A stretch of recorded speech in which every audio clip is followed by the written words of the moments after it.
Welcome to market pulse. నేను శివాని. దేశ stock మార్కెట్లు ఈ వారాంతాన్ని లాభాల్లో ప్రారంభించాయి. అమెరికా ఇరాన్ మధ్య యుద్ధ వాతావరణం సానుకూలంగా ఉండడంతో అంతర్జాతీయంగా క్రూడ్ ఆయిల్ ధరలు తగ్గాయి. దీంతో స్టాక్ మార్కెట్లు లాభాల బాట పట్టాయి. ప్రస్తుతం డాలర్తో పోలిస్తే రూపాయి మార్కం విలువ 95గా ఉంది. ITC, Bajaj Finserv, InterGlobe Aviation, Bajaj Finance, TMPY షేర్లు లాభాల్లో ఉన్నాయి. And also Sun Pharma, Maruti Suzuki, Cipla, Bharti Airtel షేర్లు నష్టాల్లో ఉన్నాయి.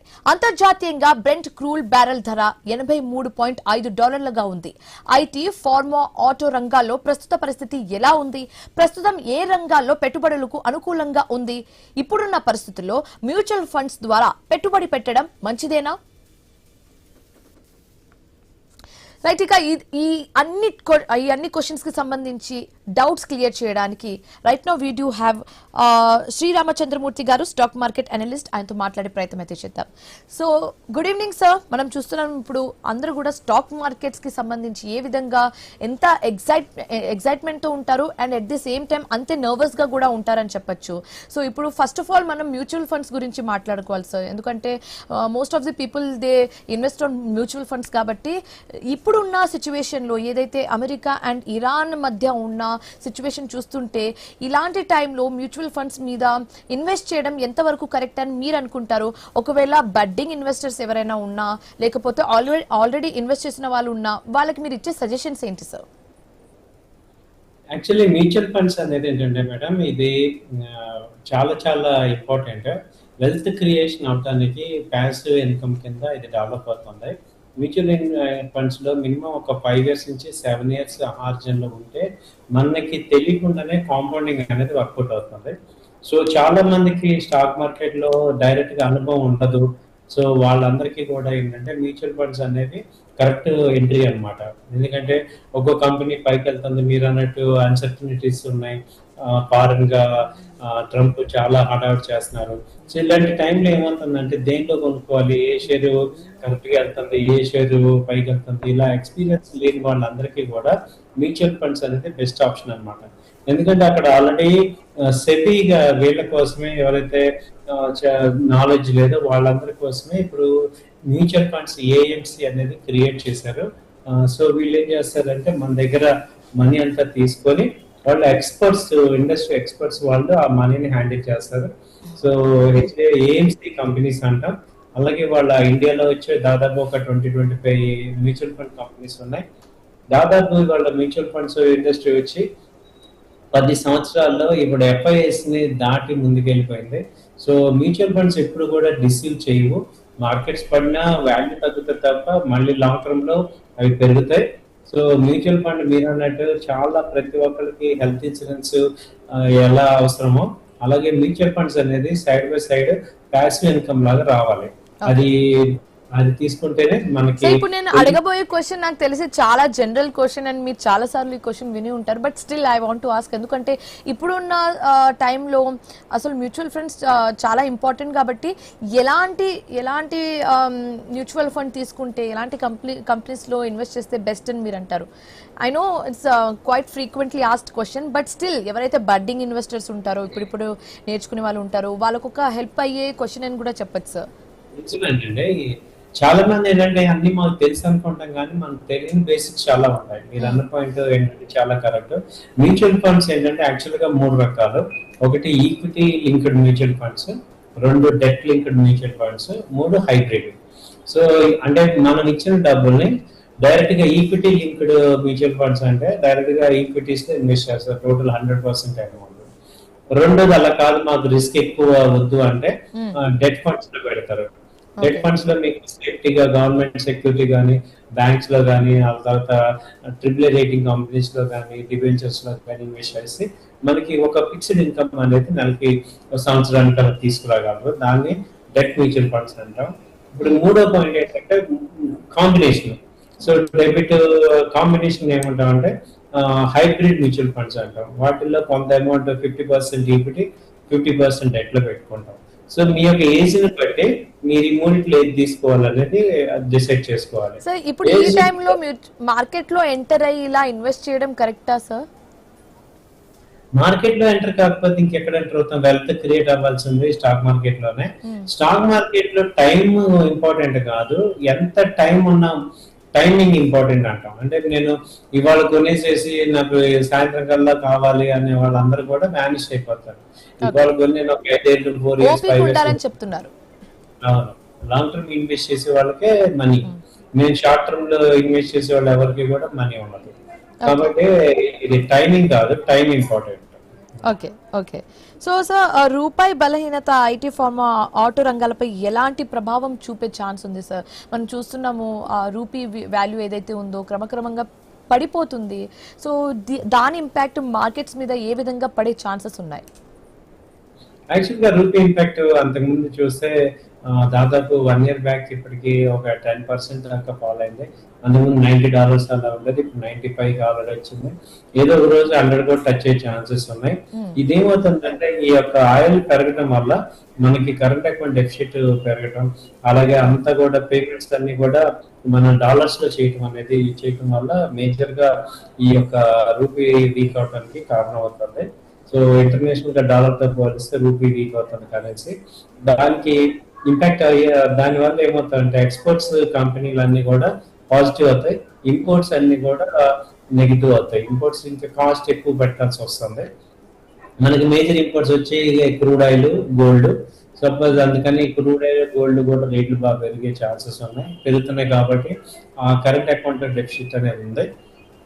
ఎక్స్పోర్ట్స్ ఏవైతే చేస్తున్నారో ఇప్పుడు ఐటీ కానీ, ఫార్మా కానీ, జ్యువెలరీ కానీ, జెమ్స్, డైమండ్స్, ఫిషెస్, ఏవైతే ఆటోమొబైల్ ఇవన్నీ ఎక్స్పోర్ట్ చేస్తున్నారో వాళ్ళందరికీ బెనిఫిట్ అవుతుంది.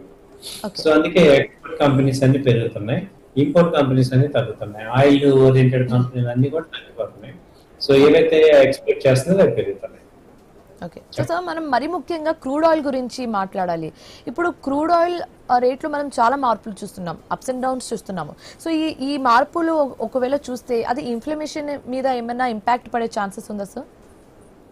ఆల్రెడీ పడుతుందండి, ఇన్ఫ్లేషన్ మీద ఎఫెక్ట్ పడుతుంది. ఇది 1 మంత్ కి ఒక రకంగా మారుతుంది. ఇప్పుడు అంతకుముందు క్రూడ్ ఆయిల్ $90-100 దాకా వెళ్ళింది, ఇప్పుడేమో మొన్నటి దాకా 75 అలా వచ్చింది, ఇప్పుడు 80 మధ్యలో ఉంది. అంటే రోజుకి ఒక స్టేట్మెంట్ ఆయన ఇస్తున్నాడు, దాన్ని బట్టి ఇక్కడ మారిపోతుంది.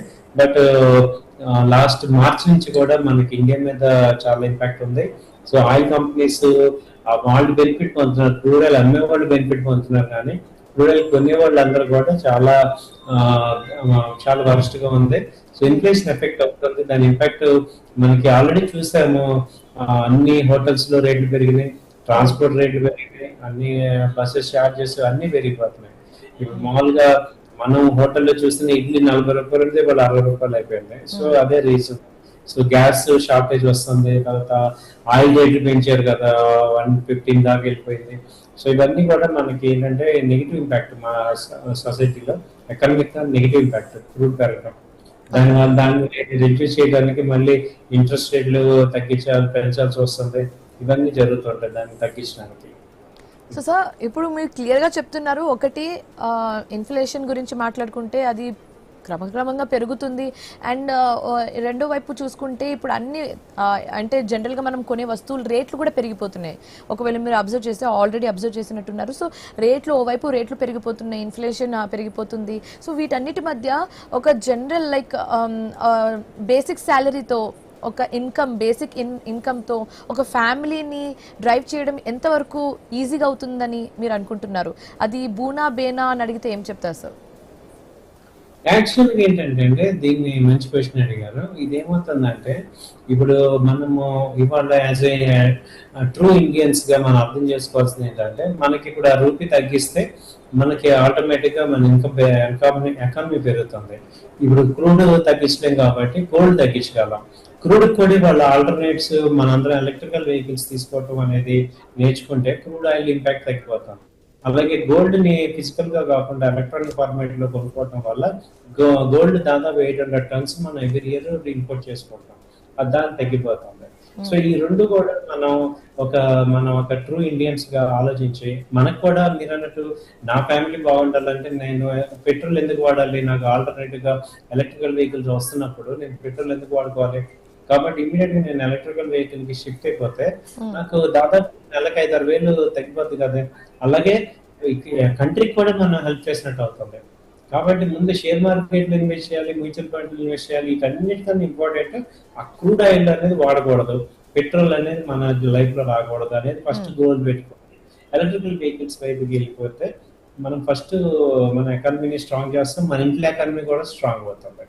అలాగే గోల్డ్ అవసరమైనది కొనుక్కుంటాం. సో అవసరమైనది కొనుక్కొని మిగతా ఇన్వెస్ట్మెంట్ అంతా కూడా మీరు ఇటు డిజిటల్ లో పెట్టుకోవటం వల్ల మనకి ఇంపోర్ట్ తగ్గింది అనుకోండి, చాలా వరకు మన ఇండియా చాలా ఫాస్ట్ గా ఉంది, రూపీ చాలా ఫాస్ట్ గా పికప్ అయిపోతుంది. అంతా మన చేతిలో ఉంది, ఇది వేరే ఎక్కడ లేదు, మన చేతిలోనే ఉంది.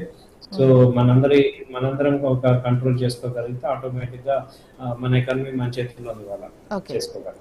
సార్ ఇప్పుడు మెయిన్ క్వశ్చన్ ఏంటంటే కొందరికి టూ పర్స్పెక్టివ్ ఉంటాయి సార్. ఒకటి ఇల్లే గడవలేకపోతుంది, అలాంటప్పుడు ఇన్వెస్ట్ చేస్తే ఏ విధంగా బాగుంటుంది, అసలు చేయగలుగుతామన్న ఒక డౌట్ఫుల్ సిచ్యువేషన్లో ఒకరు ఉంటారు. అండ్ సెకండ్ సిచ్యువేషన్ వచ్చేసి ఏంటంటే ఇప్పుడు ఇల్లు గడవకపోయినా ఎంతో కొంత సాహసం చేసి ధైర్యం చేసి ఇప్పుడు ఇన్వెస్ట్ చేస్తేనే మ్యూచువల్ ఫండ్స్లో రేపు ఫ్యూచర్ బాగుంటుందన్న ఒక ఒపీనియన్ ఉంటుంది. సో ఈ టూ ఒపీనియన్స్లో ఏది బెస్ట్ అండి సార్ మీ ఒపీనియన్లో? యాక్చువల్గా మీరు అన్నట్టు ఫస్ట్ మనం ఇల్లు కాడకపోవడం అనేది ఒకసారి చూద్దాము. ఇప్పుడు హౌస్ చూసుకుంటే ఎక్స్పెన్సెస్ ని 2 రకాలు చూస్తామంటే discretionary expenses, luxury expenses. So మామూలుగా ఒక ఇల్లు గడవాలి అంటే ఒక నార్మల్ ఫ్యామిలీ వాళ్ళ హైదరాబాద్ లో తీసుకున్న ఒక 30,000 ఉంటే నార్మల్ గా గడిపోవచ్చు. మనం ఏం చేస్తున్నాం అంటే ఒక యావరేజ్ శాలరీ అయినా ఎక్స్పెన్సెస్ డిస్క్రిషనరీ పెరిగిపోతుంది. వీక్లీ బయటకు వెళ్ళాలి, మనం లగ్జరీ హోటల్స్కి వెళ్ళాలి, అలాగే మంచి సినిమాలు చూడాలి, ఇలాంటి ఎక్స్పెన్సెస్ రిడ్యూస్ చేసుకోగలిగితే కొంతకాలం వాళ్ళకి ఆల్మోస్ట్ ఇన్వెస్ట్మెంట్ చేసుకోగలరు. ఇప్పుడు ఏంటంటే వాళ్ళ హైదరాబాద్ 50,000 అనేది చాలా కామన్ గా సంపాదించగలరు ఒక నార్మల్ చదువుకున్న వాళ్ళు. సో అలాగే వైఫ్ తను కూడా జాబ్ చేయడం వల్ల కొంత ఇన్కమ్ జనరేట్ అవుతుంది. అంటే ఇప్పుడు మనం ఉన్న పరిస్థితులు ఇవాళ హైదరాబాద్ కానీ ఇలా మెట్రోస్ కానీ నాన్ మెట్రోస్ కానీ వీళ్ళందరూ ఇవాళ 2 ఇన్కమ్ అనేది వస్తుంది. అయితే లగ్జరీ లైఫ్ వెళ్ళటం అనేది మనం ఏంటంటే రిచ్ పీపుల్ లాగా బిల్డ్ చేస్తున్నాం, కానీ యాక్చువల్ గా కాదు. మనకి వెల్త్ క్రియేట్ చేసుకోవాలని కాన్సెప్ట్ పెట్టుకొని ఈ యొక్క డిస్క్రిషనరీ అన్నెసరీ ఎక్స్పెన్సెస్ తగ్గించుకుంటే ఆ అమౌంట్ ని మీరు కనుక మ్యూచువల్ ఫండ్స్ కానీ తర్వాత స్టాక్స్ లో కానీ గోల్డ్ కూడా డిజిటల్ లో ఒక చిన్న యాడ్ ఆన్ సార్, ఒకప్పుడు ఒకరు సంపాదిస్తే ఫ్యామిలీ అంతా మంచిగా లైక్ ఎలాంటి ప్రాబ్లం లేకుండా మంచిగా జీవించేవారు. కానీ ఇప్పుడు ఇంట్లో 2-3 సంపాదించినా ఇంకా దేస్ ల్యాక్ ఆఫ్ సంథింగ్ అన్నట్టుగా ఉంది సార్, మీరు ఇందాక చెప్పిన మాట వింటే. ఏంటంటే మనం ఎబో మీన్స్ కి వెళ్ళిపోతున్నాం, బిలో మీన్స్ కి వెళ్ళట్లా. నాకు వచ్చే అమౌంట్ కన్నా నా ఖర్చు ఎక్కువ అయిపోతుంది. అందరికీ కూడా మంత్ ఎండ్ వచ్చేపాటికి ఎవరి దగ్గర ₹1,00,000 సంపాదించే వాళ్ళ దగ్గర కూడా డబ్బులు ఉండవు. ఎందుకు అవుతుంది అంటే ఇప్పుడు మీకు ₹1,00,000 రాగానే మీ హౌస్ 30,000 హౌస్ రావాలి, గేటెడ్ కమ్యూనిటీలో ఉండాలి, ఇలా వెళ్ళిపోతున్న ఎక్స్పెండిచర్. అలా కాకుండా ఓన్ హౌస్ కొనుక్కోవాలి, కొంత దాచుకోవాలి, మనం అదే 20,000 హౌస్ లో ఉండొచ్చు కొంతకాలం. అలా మనం ఏంటంటే కొంచెం ఇప్పుడు ఇండియా ఏమైందంటే లాస్ట్ 2020 నుంచి కూడా ఎక్స్పెన్సివ్ కంట్రీగా అయిపోయింది. సేవింగ్ కంట్రీ నుంచి డెబిట్ ఎక్స్పెన్సివ్ కంట్రీగా అయిపోయింది. అంటే మన థాట్స్ అన్ని కూడా ఎక్కువ లగ్జరీగా వెళ్దాము అని ఉంటుంది, కానీ మనం యాక్చువల్ గా ఫస్ట్ నుంచి కూడా సేవింగ్స్ కంట్రీ. మన ఫోర్ ఫాదర్స్ వీళ్ళందరూ కూడా మన జనరేషన్ ఏమవుతుందంటే ఈ యొక్క ఎక్కువ లగ్జరీని వాడేద్దాము చూద్దాము అన్నట్టు అనిపిస్తుంది. అలాంటి వాళ్ళందరూ ఏమవుతున్నారంటే 40s 50s వచ్చేపాటికి సివియర్ గా ఇంపాక్ట్ అవుతున్నారు ఫైనాన్షియల్ మేనేజ్మెంట్ తెలియక. సో అప్పుడు ఆ రోజు మనం ఎంజాయ్ చేసేది వాళ్ళ పనిష్మెంట్ అవుతుంది.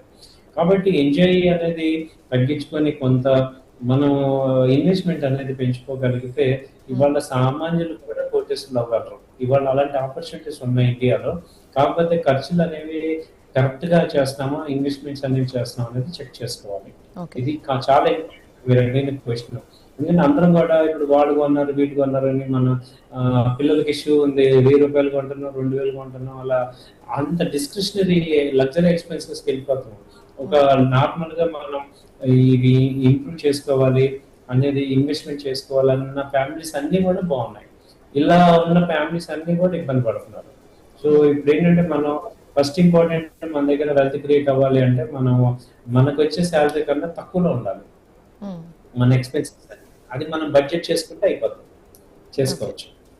సో ఇన్వెస్ట్మెంట్ ఓవర్ ఎంజాయ్మెంట్ అని చెప్తున్నారు. సో సార్, సెకండ్ సిచ్యువేషన్ గురించి మీరు ప్రస్తావించడం మర్చిపోయారు.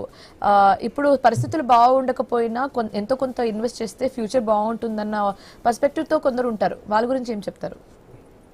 యాక్చువల్ గా ఇప్పుడు మీరు అన్నట్టు ఇద్దరికి కలిపి కామన్ గా చెప్పేది ఏంటి అంటే, ఒక స్టాండర్డ్ రూల్ ఉంది. మీరు సంపాదించే దానిలో 15% సేవ్ చేయమంటున్నారు. మీరు 15 రూపాయలు సేవ్ చేసేటట్టు ఉంటే కనుక మీరు ఆటోమేటిక్ గా మీరు ఈ డెట్స్ నుంచి బయటకు వచ్చి అసెట్ లోకి వెళ్తారు. మీరు ఒక లగ్జరీ లైఫ్ ఫ్యూచర్ లో ఎంజాయ్ చేయగలరు. సో ఇప్పుడు స్టాండర్డ్ రూల్ ఏంటంటే, నేను అసలు నాకు ఎంత శాలరీ వచ్చినా 15% సేవింగ్ చేయాలి. ఆ సేవింగ్ అమౌంట్ ఇన్వెస్ట్ చేసుకోవాలి. సో ఇన్వెస్ట్మెంట్ అనే దాన్ని ఇవాళ చాలా ఇంపార్టెంట్ గా తీసుకోవాలి. ఎవరికైనా మీరు రోజు గడిచినా గడవకపోయినా అలా తీసుకోవటం వల్ల ఏమవుతుందంటే, మీరు దాని తగ్గట్టు ఎక్కువ వర్క్ చేసుకుంటారు. ఇప్పుడు మనకి ఏంటంటే, మనకున్న అమౌంట్ బట్టి మనం ఎక్స్ట్రా వర్క్ చేసుకోగలం, ఎడిషనల్ గా సంపాదించుకోగలం. సో మీరు ఎలా అయితే డెట్ అప్పులు ఎలా కడుతున్నారో, దీన్ని కూడా అలాగే ఈఎంఐ లాగా ఏ మ్యూచువల్ ఫండ్స్ లోనో బాండ్స్ లోనో అలా పెట్టేసేయడం వల్ల మీకు ఏమవుతుందంటే, ఇది కూడా ఒక ఎడిషనల్ గా వర్క్ చేయాలి, కట్టాలనే ఫీలింగ్ లోకి రండి. మీరు ఆటోమేటిక్ గా గ్రోత్ వస్తుంది. ఓకే. సో సో సార్, ఈరోజు చెప్పండి సార్. కాబట్టి ఏంటంటే, ఇప్పుడు మీరు అన్నట్టు ఎవరైతే నేను ఇవాళ ఖర్చులైనా పర్వాలేదు నేను దాచుకుంటాను అనే ట్రెండ్ కి ఎవరైతే వస్తారో, ఇమీడియట్ గా ఇవాళ కొంచెం హార్డ్ ఉంటుంది. 3-4 months తర్వాత వాళ్ళే చాలా బాగుంటారు. ఇప్పుడు మీరే చూడండి, రోజుకి నెలకు 5,000 అనుకోండి, సంవత్సరానికి 60,000 మన చేతిలో ప్లస్ లో ఉంటాం. అది మనకు తెలియకుండా కాన్ఫిడెన్స్ వస్తుంది. మనీ మన దగ్గర ఉంటే ఆ కాన్ఫిడెన్స్ వేరు. కాబట్టి మనం డెట్ లో ఉంటే కాన్ఫిడెన్స్ వేరు, ప్లస్ లో ఉంటే కాన్ఫిడెన్స్ వేరు. సో ఇక్కడ ఎంత సంపాదించామనేది ఇంపార్టెంట్ కాదు, ఎంత మనం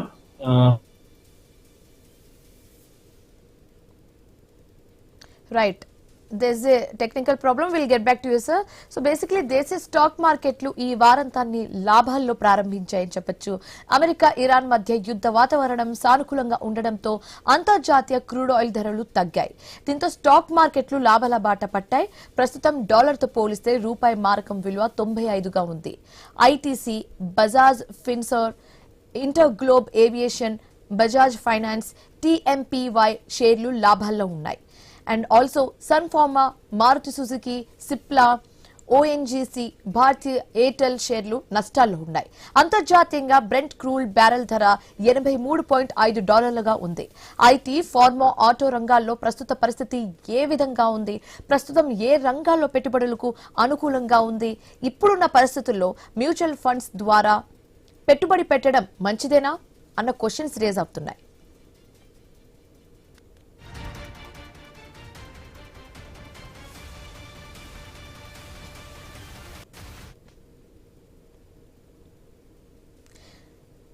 దేశీయ స్టాక్ మార్కెట్లు ఈ వారాంతాన్ని లాభాల్లో ప్రారంభించాయి. అమెరికా ఇరాన్ మధ్య యుద్ధ వాతావరణం సానుకూలంగా ఉండడంతో అంతర్జాతీయంగా క్రూడ్ ధరలు తగ్గాయి.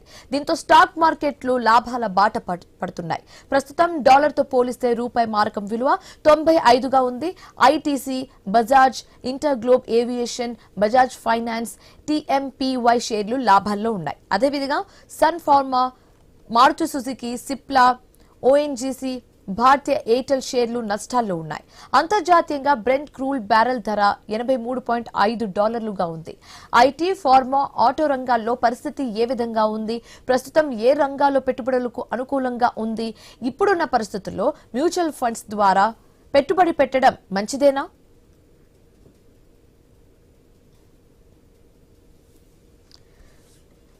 సో ఎస్ సార్, ఈరోజు మండే, బేసికలీ ఈరోజు మండే కాబట్టి ఈ వారం అంతా కూడా ఇన్వెస్ట్ చేయాలనుకుంటే మీరు ఇన్వెస్టర్స్ కి చెప్పే బెస్ట్ లూజర్ ఏంటి, బెస్ట్ గెయినర్స్ ఏంటి సార్? యాక్చువల్ గా ఇవాళ ఆటోమొబైల్ స్టాక్స్ అన్ని బాగున్నాయండి. ఆటోమొబైల్ బై చేసుకోవచ్చు. అలాగే రియాలిటీ స్టాక్స్ బాగున్నాయి. తర్వాత బ్యాంకింగ్ స్టాక్స్ బాగున్నాయి. యాక్సిస్ బ్యాంక్ అయితే బాగుంది, బాగా లోలో ఉంది. తర్వాత ప్రెస్టేజ్ ఒకటి బాగుంది. తర్వాత ఇండియన్ బ్యాంక్ ఒకటి బై చేసుకోవచ్చు. సో హెచ్డిఎఫ్సి, ఏఎంసీ కూడా బాగానే ఉంది. ఇలా ఇప్పుడంతా మార్కెట్ అంతా పాజిటివ్ గానే ఉంది. అలాగే పిఏ ఇండస్ట్రీస్ పాజిటివ్ గానే ఉంది. టొరెంట్ ఫార్మా కూడా ఇన్వెస్ట్ చేసుకోవచ్చు. ఇవన్నీ కూడా రెండు పాజిటివ్ గానే ఉన్నాయి. సో ఇది టెక్నికల్ గా బాగా పాజిటివ్ అనమాట. ఇప్పుడు మార్కెట్స్ అన్ని కూడా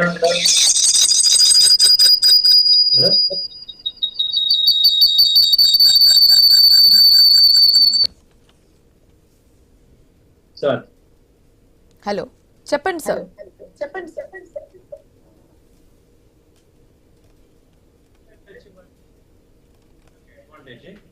నిఫ్టీ వచ్చి మేజర్ గా 24,000 పాజిటివ్ ఉన్నాయి. మార్కెట్స్ ఇప్పుడు నెక్స్ట్ లెవెల్ కి వెళ్తున్నాయి. సో బేసిక్ లెవెల్ దాటింది. సో నెక్స్ట్ లెవెల్ కి వెళ్తున్నాయి కాబట్టి ఈ వారం అంతా కూడా పాజిటివ్ గానే ఉండే ఛాన్సెస్ ఉన్నాయి ఎక్కువ సార్లు. ఈవెన్ డిప్ అయినా కానీ బై అండ్ డిప్ లాగా చేసుకోవచ్చు. ట్రెండ్ పాజిటివ్ గానే ఉంది. మార్కెట్స్ అన్ని పాజిటివ్ గా ఉన్నాయి. ఓకే సార్, బెస్ట్ గెయినర్ చెప్పారు. లూజర్ విషయానికి వస్తే ఏ కంపెనీస్ ఉన్నాయి సార్? ఇవాళ కొంచెం లూజర్ వచ్చి హెచ్డిఎఫ్సి ఏఎంసీ ఒకటి తగ్గింది, ముత్తూట్ ఫైనాన్స్ ఒకటి తగ్గింది.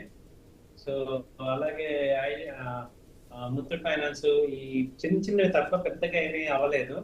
సో ఏయూ బ్యాంక్ ఒక 2-3 పాయింట్స్, అలాగే మేజర్ గా ముత్తూట్ ఫైనాన్స్ ఒకటి తగ్గింది. టొరెంట్ ఫార్మా ఒకటి 1% డౌన్ అయింది. అలాగే హెచ్డిఎఫ్సి ఏఎంసీ 1.6% డౌన్ అయింది. సో ఇది కూడా నెక్స్ట్ బయింగ్ ఆపర్చునిటీస్ లాగా తీసుకోవచ్చు. ఇప్పుడు మార్కెట్ అంతా కూడా బై అండ్ డిప్ లాగా ఉంది. అంటే బై అండ్ డిప్ అంటే ఏంటంటే ఏదైనా తగ్గితే బై చేసుకోవచ్చు. టాప్ 200 కంపెనీస్ లో కానీ బై అండ్ డిప్ లాగా తీసుకోవచ్చు. ట్రెండ్ అయితే నెక్స్ట్ లెవెల్ కి వెళ్తుంది. మార్కెట్స్ స్లోగా అప్ ట్రెండ్ కి వెళ్తున్నాయి. ఇవన్నీ డిస్కౌంట్ అయిపోతున్నాయి. మంచి ర్యాలీ అయితే మనకి దగ్గరలో కనపడుతుంది. కాబట్టి మార్కెట్ లో మంచి ఇన్వెస్ట్ చేసే వాళ్ళు లేకపోతే వెళ్ళిపోయిన వాళ్ళందరూ కూడా ఇది రైట్ టైం ఇన్వెస్ట్ చేసుకోవచ్చు. అయితే ఈక్విటీలోనే ఎక్కువ ఇన్వెస్ట్ చేసుకోండి. ఎఫ్ఎండ్ఓస్, ఫ్యూచర్ ఆప్షన్స్ ట్రేడింగ్ బాగా తగ్గించండి. రిస్క్ బాగా ఎక్కువగా ఉంది. మ్యూచువల్ ఫండ్స్ కానీ స్టాక్స్ లో కానీ ఇన్వెస్ట్ చేయడం చాలా చాలా సేఫ్ సైడ్ మీకు. ఓకే.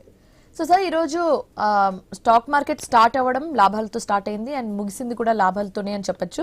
సో ఇప్పుడు ఉన్న సిచ్యువేషన్ ముందు ముందు కూడా ఇలానే కొనసాగుతుందా, లేకపోతే ఏమైనా చేంజెస్ వచ్చే ఛాన్సెస్ ఉన్నాయా?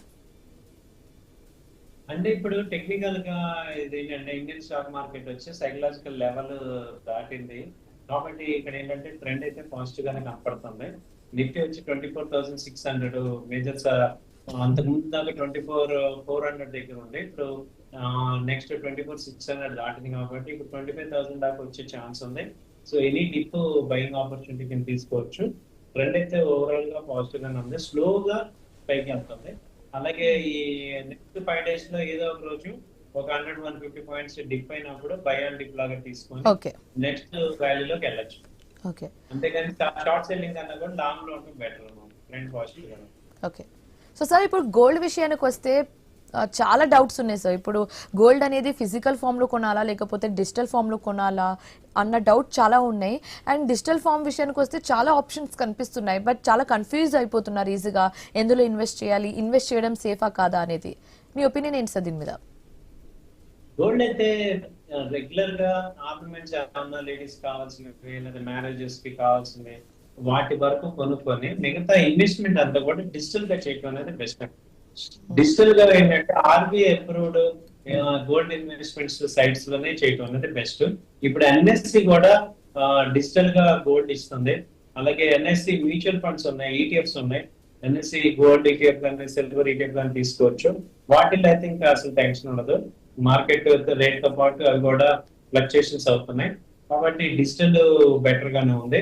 సో ఆల్మోస్ట్ డిజిటల్ రావడం వల్ల అడ్వాంటేజ్ ఏంటంటే మీకు ఈ తరుగని రేటు డిఫరెన్స్ రావటం, అక్కడ మార్కెట్ రేట్ ఒక రేట్ ఉంటే వాళ్ళు అమ్మేటప్పుడు ఒక రేట్ ఇస్తారు, కొనేటప్పుడు ఒకటి. మనం కొందామని వెళ్తే ఒక రేట్ ఉంటుంది, మనం అమ్ముదామని వెళ్తే మార్కెట్ రేట్ ఇవ్వరు. మళ్ళీ వాళ్ళు ఇంకోటి ఏదో ఆర్నమెంట్ తీసుకోవాలంటారు. ఇవన్నీ ఇబ్బంది పడకుండా డైరెక్ట్ గా అమ్ముకోవడం ఛాన్స్ డిజిటల్ లో మనకు వస్తుంది అనమాట. కాబట్టి డిజిటల్ ని మనం బాగా అబ్జర్వ్ చేసుకొని దానిలో తీసుకోవడం అనేది బెస్ట్ ఆప్షన్ అనమాట. సో డిజిటల్ గోల్డ్ అనేది దానివల్ల ఏంటి, మనం ఈవెన్ ఎకానమీ కూడా హెల్ప్ చేసినట్టు అవుతాం. అంటే మనం ఇంపోర్ట్ చేసుకోకుండా, గోల్డ్ ఇంపోర్ట్ అవ్వకుండా డైరెక్ట్ గా డిజిటల్ నుంచి కొనుక్కోవడం వల్ల అటు మనం రేటు మనం మంచి రేట్ లో కొనుక్కుంటాం. తర్వాత మనం హోల్డింగ్ కూడా చేసుకోవచ్చు. ఫిజికల్ గా ఎప్పుడు కావాలంటే మార్చుకోవచ్చు. అయితే ఇంకోటి ఏంటంటే గోల్డ్ విషయంలో చెప్పేది ఏంటంటే నెక్స్ట్ ఇయర్ మళ్ళీ మంచి ర్యాలీ అయితే వస్తుంది. ఇప్పుడు ఉన్న అన్సర్టనిటీస్ అన్నిటిని చూసుకుంటే గోల్డ్ అసెట్ క్లాస్ మళ్ళీ 15-20% పెరిగే ఛాన్స్ అయితే కనపడుతుంది. కాబట్టి ఈ టైంలో మంచి లో లెవెల్లో ఉంది కాబట్టి ఇలాంటి టైంలో మనీ ఏదైనా ఉంటే 20%, 30% ఇన్వెస్ట్ చేసుకోవడం అనేది బెస్ట్ ఆప్షన్ చెప్తాను. Right right thank you so much sir మాతో జాయిన్ అయినందుకు అండ్ మీ ఒపీనియన్స్ ని సజెషన్స్ ని మాతో షేర్ చేసినందుకు. Thanks for joining with us. So ఇది ఇవాల్టి స్టాక్ మార్కెట్ కి సంబంధించిన updates. For more updates keep watching I News. మీతోనే మీ వెంటే.